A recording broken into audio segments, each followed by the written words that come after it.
The party's going on. Thank God it's Friday. Now. Hey everybody, welcome to the Fantasy Realm. We have another podcast tonight without Al Suchi. You might have forgot who he is. He's only around every now and then. But I'm joined by B Pappy, and I'm here. So let's get started. That Thursday night football game, that was a dud, in my opinion. I think the more that we see the Chiefs play, the more that we question their reluctance to get an actual veteran wide receiver to help Patrick Mahomes. That offense just doesn't flow. It's kind of a struggle to watch. And then the Denver Broncos, let's just give up on those guys. They need to restart. We all kind of hoped and thought that maybe Sean Payton would bring his New Orleans Saint magic over to Denver and fix Russell Wilson. I mean, they have the weapons. Dulcich was back. They have Judy. They have Sutton. They got Javonte Williams. They have McLaughlin that everybody loves. That offense just looks terrible. That offensive line does not look interested in blocking. That locker room's got to be a mess. You have any takes from that game? Yeah, really just only two takeaways. I think obviously the Chiefs defense showed, we're used to the Chiefs being an offensive, high-powered team, and I think it's showing this year that they're more of a defensive team. Actually, the offense showed its lack of power against Denver, who, against the run gave up previous weeks, just, the 70 points to Miami and the 200 yards to Achane.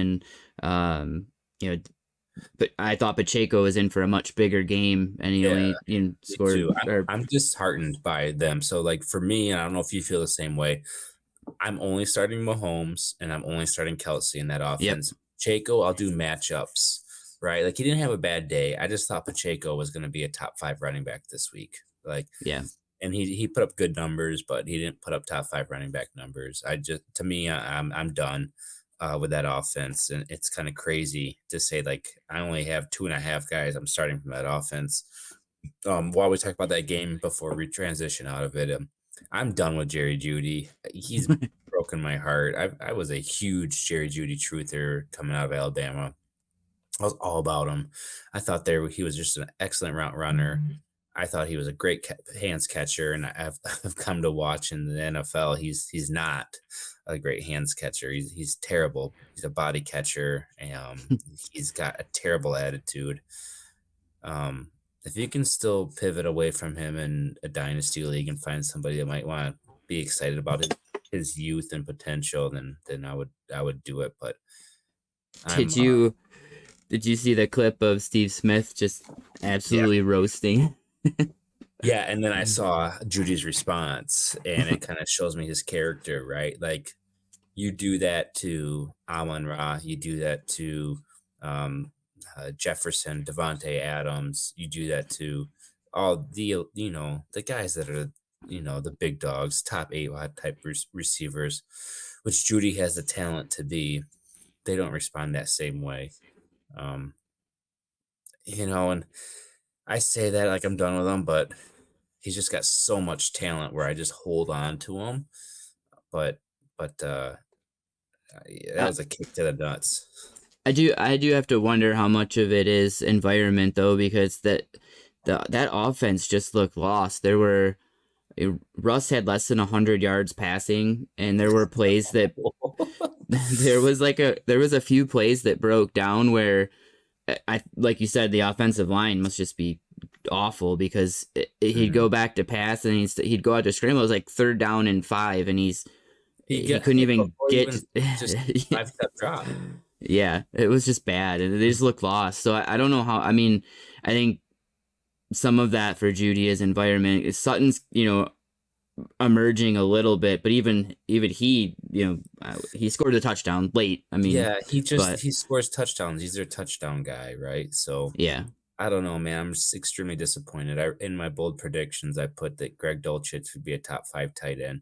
And I put that all with full confidence of Sean Payton installing a high-powered offense over there, and man, that one's gonna fall hard. That and the AT Perry, those ones fell hard, but they were bold and they're failing, but that's Yeah. okay.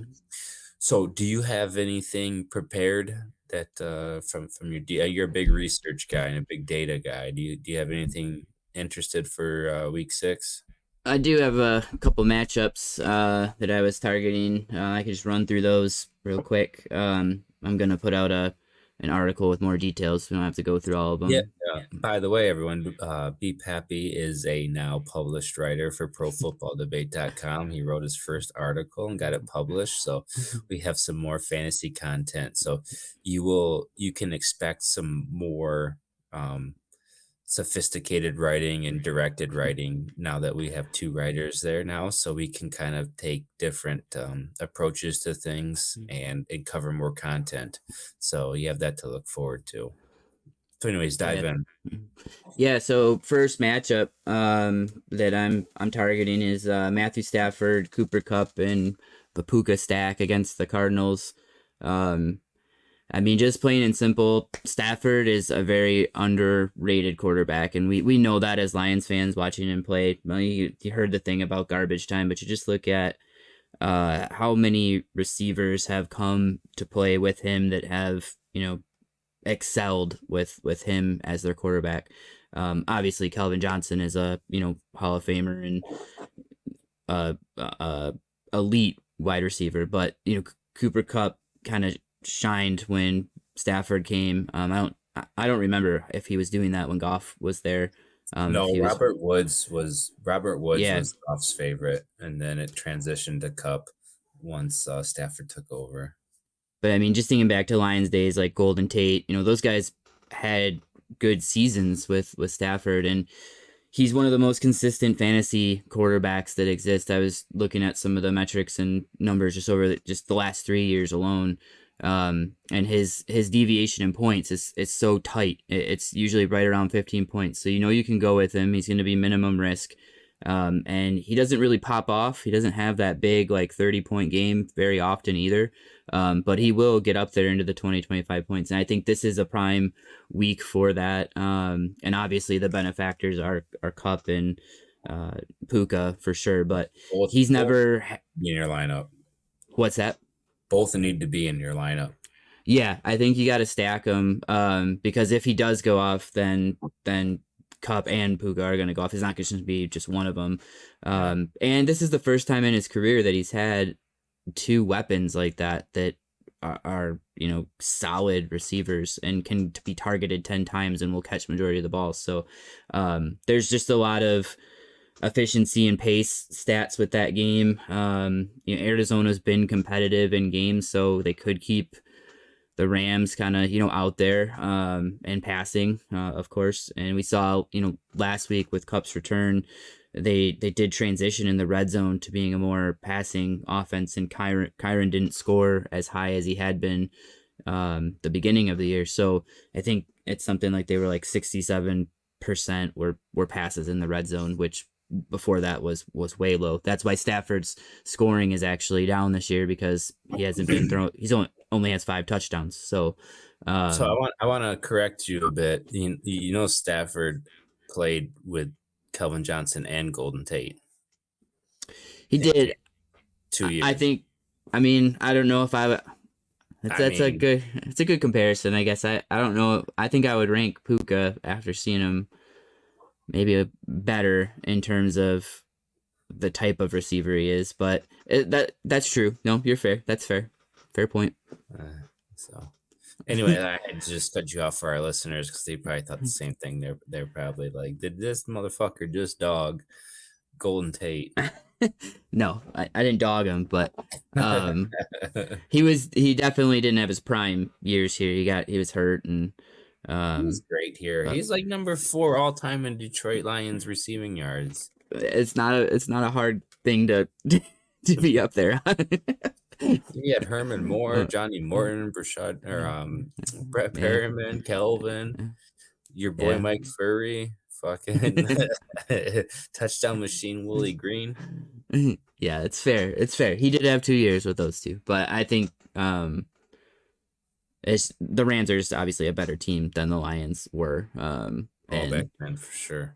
Yeah. So it could be an explosive game, and it's one of those. He doesn't do it often, but I think it could be a career game for Stafford. That's kind of where I'm at with it. If it plays out, where the Cardinals have to be competitive, it has to remain a close game, and from everything that I'm kind of looking at, it should be. So excited to watch that one. Just really high ceilings all around for that game for the Rams. So I don't know if you have any thoughts on that you want to weigh in on, but no, I mean, yeah, I'm all in on Stafford, and sorry, my dog's whining. I'm all in on Stafford, Puka, and Kupp. Kupp's definitely the number one wide receiver there for me. But Puka definitely deserves to be in your lineup. I think he's a low end wide receiver 2, a high end wide receiver 3 with Kupp's return, and Kupp's a number 1. I mean, you just watch the difference between the two. Kupp is an elite route runner. He's absolutely perfect. Both receivers are perfect for Matt Stafford. I don't know if Puka would have this same type of success if he was in Cleveland with Deshaun Watson or in Philly with Jalen Hurts. Puka was drafted to the absolute best team he could be on. So, yeah. Yeah, the other thing I think we can put to bed, we had this debate, and I give as Al says, I'll give my flowers to him, that, the thought of Kupp taking away targets and things from Puka, he didn't really take targets away. They still finished wide receiver 11 and wide receiver 12 for the week. So, in terms of scoring, so that could be a potent offense. And as a Lions fan, it's a little bit, I'm a little bit nervous about that potentially being a matchup in the first round of the playoffs if it does come to that. Not to get too far ahead, but yeah, that's a tough offense to defend. So yeah, for sure, absolutely. The other game I'm targeting, and I'm gonna try to put out a little bit more daily fantasy content. I put the poll in the Pro Football debate page just to see what people were kind of interested in. Didn't get a ton of traction, but there was some interest in daily fantasy stuff. And so this is a stack that I'm actually playing in the daily fantasy stuff that I have going on. Is Trevor Lawrence, Calvin Ridley, and Christian Kirk against the Colts. This primarily it's a numbers thing based on efficiency and pace. And we talked about it last week with the Colts game. They rank very high for pace, and when Gardner Minshew started in week 3, they actually improved the pace by 5 seconds, which was kind of crazy. So that coaching staff is trusting him to still pass. It's still running the same offense that they were and running it faster. And Jacksonville coming off of a big win last week against Buffalo, I think Trevor Lawrence has got some confidence back.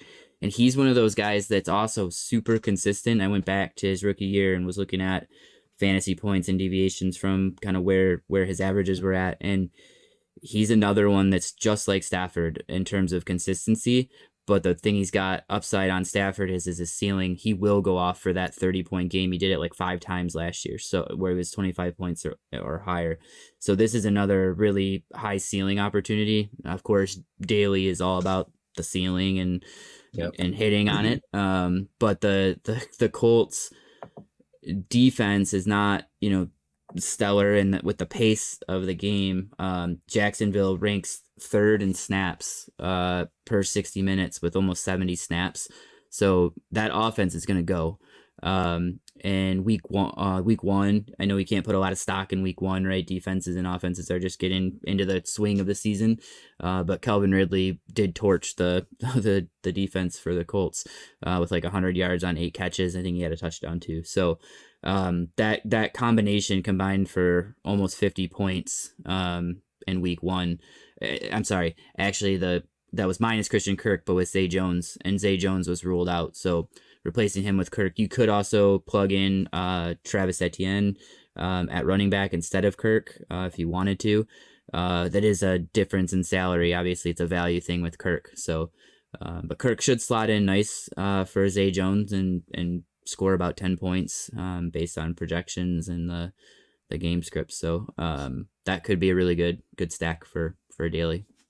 Yeah, I'm not. I haven't had much success with daily, but I haven't really gotten too into it and like diving into it. But one of the best guys I know, who I used to work with at Stellantis, Aaron Jordan, he would win money all the time on that, and he said you got to pick your game that you feel like is going to blow up, and then you just ride that game out.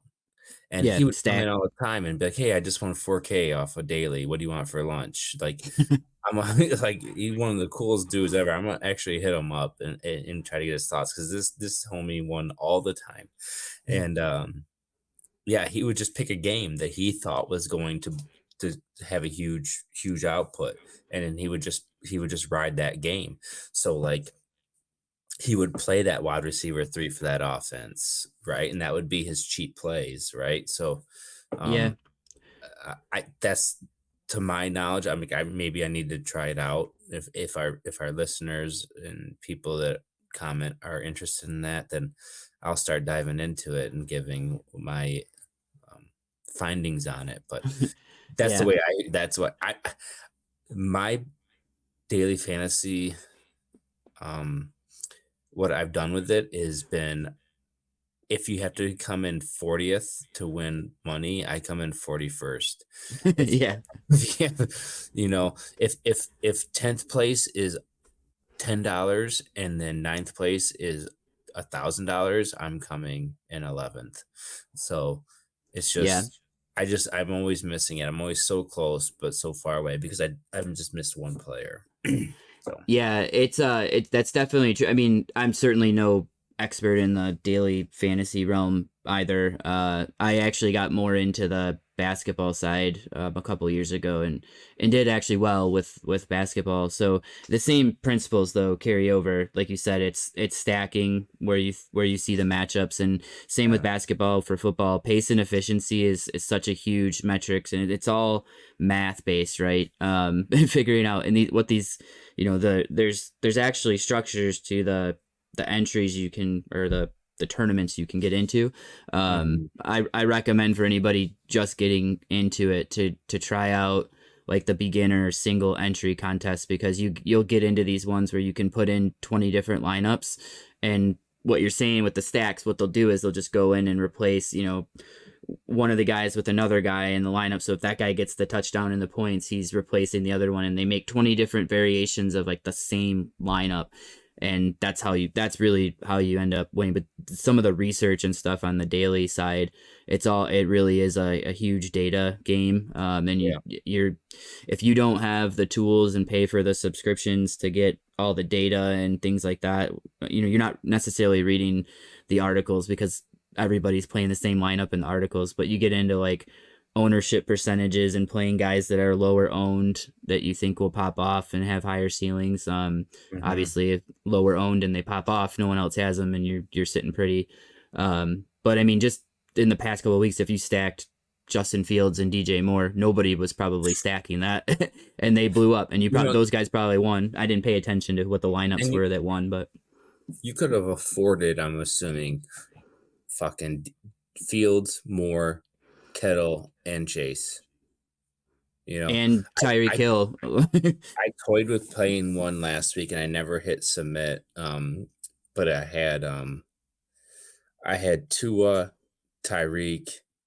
I went heavy with the Dolphins. I think I took Achan, and then I took Montgomery and Reynolds. I feel like I would have done pretty okay on that, but I just never hit submit. I wish I would have screenshotted the lineup. Yeah. And seen how I would have done, but I feel like I was pretty close because yeah, I mean, I just want that stack. I think if I play that, I'm definitely going with the QB wide receiver stack. In today's NFL, it's so pass friendly. I'm definitely thinking I'm taking a wide receiver quarterback stack. I think if you play daily fantasy and you don't stack a quarterback with a wide receiver, I think you're destined to lose because usually like two blow up together, right? Yeah. So Yeah, like it's so I guarantee whoever won the big competitions the last couple of weeks was a Justin Fields, DJ Moore, Cole Kmet lineup. It had to be because you also those are the value plays at the time. So now as the season progresses, like David Montgomery's up over $8,000 on FanDuel. Like you can't. Yeah, he's worth it. But you got to find it is 100% to your point. That's why I like Stafford. He's lower valued because he doesn't put up Stafford and Koopa or Coop and Puka and probably be okay. You can because I built that lineup. Yeah. So, but yeah, good stuff.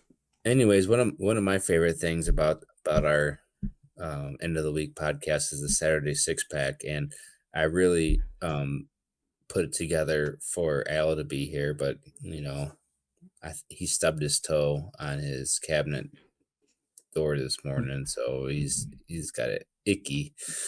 So, are you ready for it? Yeah, let's do it. All right, same thing as last time. I think last week you just barely beat it out thanks to Dallas Goedert. We'll see how you do this week. So starting at quarterback, I got Geno Smith at Cincinnati versus Jared Goff at Tampa Bay. I'll go Geno Smith. I think the Tampa Bay Lions game's going to be a low-scoring affair. So yeah, I probably would do that too. Goff on the road's different. That'll be another one that's close. I like it because it's tough, but I like Geno. All right, I got James Cook at home against the pathetic New York Giants defense, or Jerome Ford at home against a tough San Francisco defense. I'm going to go James Cook for sure on that. It's a hard James Cook. Yeah. That Cleveland offense is struggling without Watson. Yeah, we'll see what they do. It should be bad. I like a lot of garbage passes to Jerome Ford. I think he's pretty good. Jerome Ford's had an absolute miserable start to his NFL career as a starter with playing against really tough run defenses, and now he loses his quarterback. But he's really good out of the backfield. But I would probably take James Cook too. I'm just worried about their ball distribution. You don't know what they do in Buffalo. Yeah. So the other running back position, I have a couple guys that are trending up, in my opinion. Tyjae Spears against Baltimore at home, or Chubba Hubbard at Miami. Chubba. Miles Sanders. I think he's out. He's out. So I'm going Chubba. Baltimore is a pretty tough defense against the run, so I like Chubba. All right, and here's a couple guys that have been probably waiver wire darlings this week. I got KJ Osborn at Chicago versus Josh Downs at Jacksonville.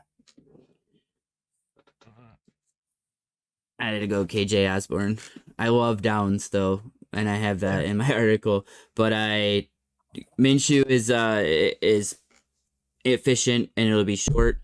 I don't think he's gonna have as good of a game as he had last week. So, all right, the second one are two guys that I'm lower on, but I feel like a lot of listeners might be questioning between these two. I got Nico Collins at home versus New Orleans versus Amari Cooper at home against San Francisco. You said Texans are at versus New Orleans at They're home, at right? home against New Orleans. Yeah, pretty good defense. I hate the matchup, but Stroud has proven me wrong all year. Tank Dell's out, I believe, with concussion. So I had to go Nico. All right. And then I feel like this is the closest matchup between all of them, in my opinion, is Zach Ertz at LA Rams versus Logan Thomas at Atlanta. For me, it's gonna be Zach Ertz. Yeah, the Rams are bad against tight ends, and the Falcons are really good against short passes, and I think Ertz will outscore him. So, All right, there you go. So to wrap it up, you have Geno Smith over Goff, James Cook over Jerome Ford, Chubba Hubbard over Tyjae Spears, I'm sorry. KJ Osborn over Josh Downs, Nico Collins over Amari Cooper, and Zach Ertz over Logan Thomas. I'm all about Logan Thomas. I think he is the number one pass option. yes. I think he's above Terry McLaurin there. Johan Dotson is, I mean, he's nice, but that new offense, Sam Howell, Logan Thomas, he's the wide receiver one there, in my opinion. So that'll be tough. And Zach Ertz has the matchup. He plays against a better matchup, but Logan Thomas is that alpha guy in that offense. I think he's a guy that if you can get him on your waiver wire, he's probably available in a lot of leagues. Like I'm dropping Hunter Henry for him in a heartbeat. I'm dropping Okinawa, the Tennessee guy, and that breaks my heart because I was so high on him this offseason. Yeah. And I'm starting Logan Thomas over Dalton Schultz this weekend. Like I think Logan Thomas is a top 10 tight end. But I think Zach Ertz is a top 10 tight end this weekend too. So I think both this weekend go in the top 5. I think they're both good options, but yeah, Ertz is probably owned in a lot of leagues because I think he started to pop a couple weeks ago, but I feel like Logan Thomas is yet to come. I had a question recently from one of our listeners, Danny, and she asked about her lineup, and I looked at her waiver wire, and she was starting Robert Woods and Dalton Schultz, and then I was like, "Well, send me your free agent pool." And her free agent pool was Jerry Jeudy and Josh Downs and Logan Thomas and Jonnu Smith. And I was like, "Fuck!" And it's just a 10-teamer, which those suck. But I'm like, you need to pick up Josh Downs right now. Drop Robert Woods. Like Robert Woods is fine in a deep league, but in a 10-team, Robert Woods has no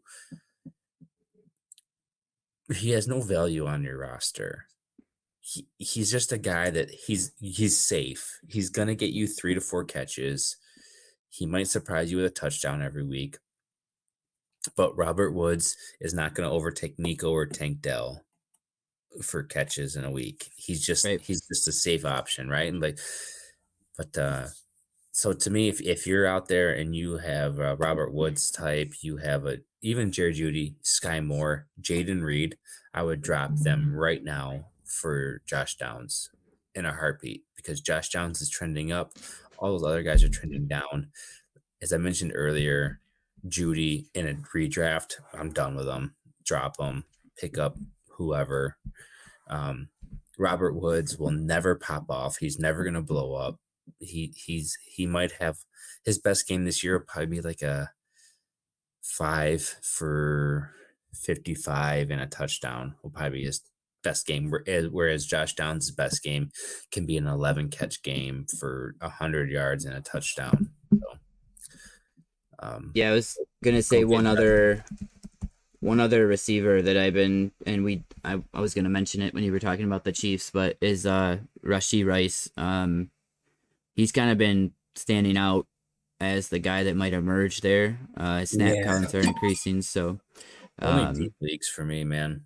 Yeah, I mean, I played him in our Debbie or that's a deep league. Diehards. You know, that's a deep league, so.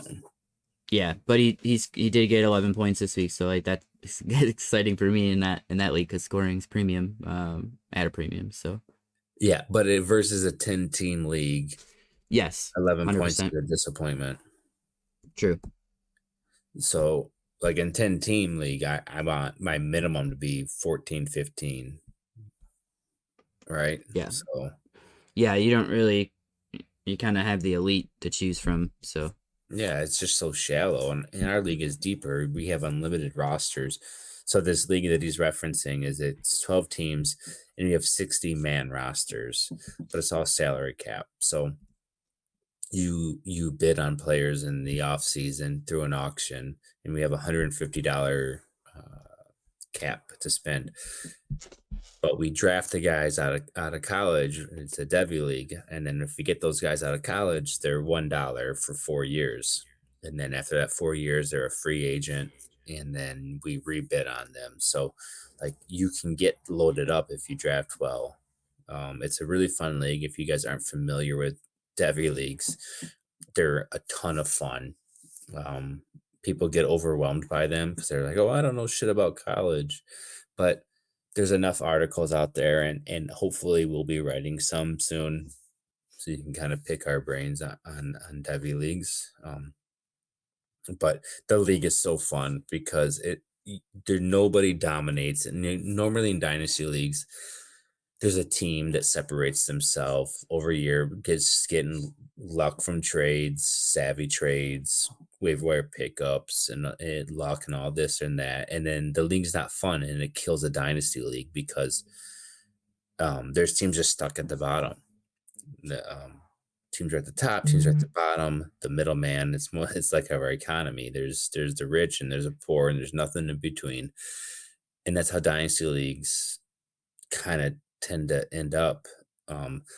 But in a salary cap league and this auction league, that doesn't happen because it always recycles. You can't keep players for more than 4 years, and then even that, when you have an auction, like, studs go for a lot of money, so you can't hold a stud. You just can't afford them after time. So they're a lot of fun. It's kind of like that perfect mix between redraft and a dynasty league. So got B Pappy in it.